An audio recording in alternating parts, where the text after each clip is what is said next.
Hello guys, welcome to third lecture in the series Municipality. The course was presented by me, Satendra Kumar Pandit.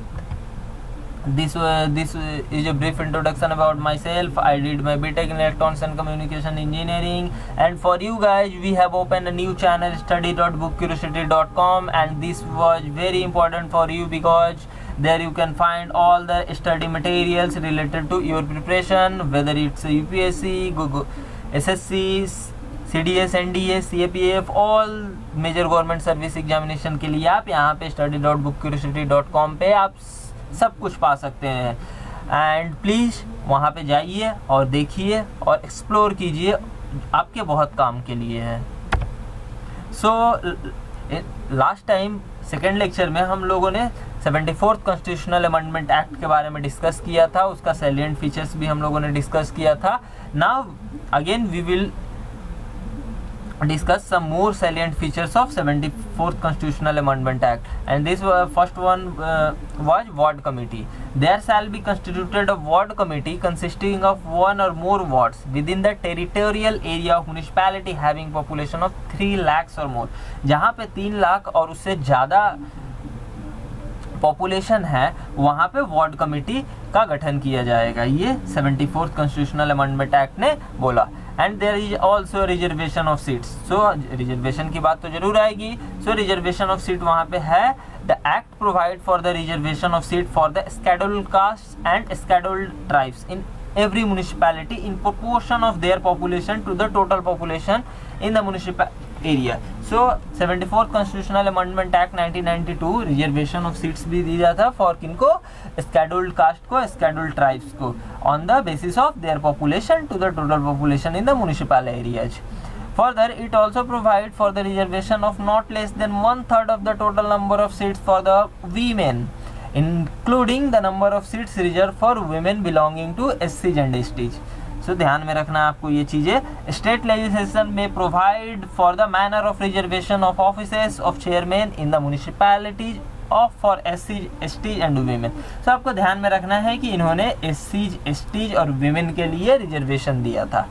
उतना ज़्यादा चीज़ें ध्यान में नहीं रखनी है। SCs, STs एंड वीमेन के लिए था, एंड 1/3 जितनी सीट होंगे वो वुमेन के लिए रिजर्व होंगे। It may also make any provision for the reservation of seats in any municipalities और office of chairperson in the municipality in the favour of backward class. State क्या है कि स्टेट रिजर्वेशन ऑफ सीट्स को बढ़ा भी सकता है, घटा भी सकता है इन the favour of backward class. तो ये आपको चीज़ें ध्यान में रखनी है।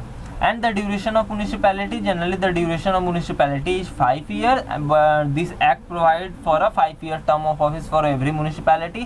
However, उससे पहले भी ये इसको dissolve किया जा सकता है before completion of its term. Further, the phrase election to be constituted a municipality shall be completed before the expiry of its duration. इसका municipality का 5 साल खत्म होने से पहले ही आपको इलेक्शन कर लेना है।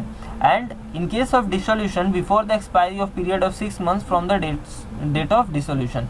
So आपको ध्यान में रखना है कि म्युनिसिपैलिटी का ड्यूरेशन 5 साल का है, लेकिन ऐसा नहीं है कि ये 5 साल तक ही चलेगा, उससे पहले ही इसे डिजॉल्व किया जा सकता है। डिजॉल्व करने के केस में आपको उसका एक्सपायर होने से पहले, जो म्युनिसिपैलिटी का टर्म है उसका एक्सपायर होने से पहले आपको फ्रेश इलेक्शन कर लेने हैं to constitute a new municipality. In case of dissolution before the expiry of period of 6 months from the date of dissolution. The act also provides the condition for the disqualification of its member. A person shall be disqualified for being chosen for being a member of municipality if he is so disqualified. किस किस case में वो disqualify हो सकता है? पहला case है under any law for the time being in force for the purpose of election to the legislature of state concern. Second क्या, under any law made by the state legislature. However no person, लेकिन ये point आपको ध्यान में रखना है कि no person shall be disqualified on the ground that he is less than 25 years of age if he has attained the age of 21 years। यदि वो 21 years का एज ऑलरेडी अटेंड किया कर चुका है तो उसको इस ग्राउंड पे डिस्क्वालीफाई नहीं किया जा सकता है कि वो 25 साल से कम है। सो आपको ये चीज़ ध्यान में रखना है। Further, all the questions of disqualification shall be referred to such authority as a state legislature determine.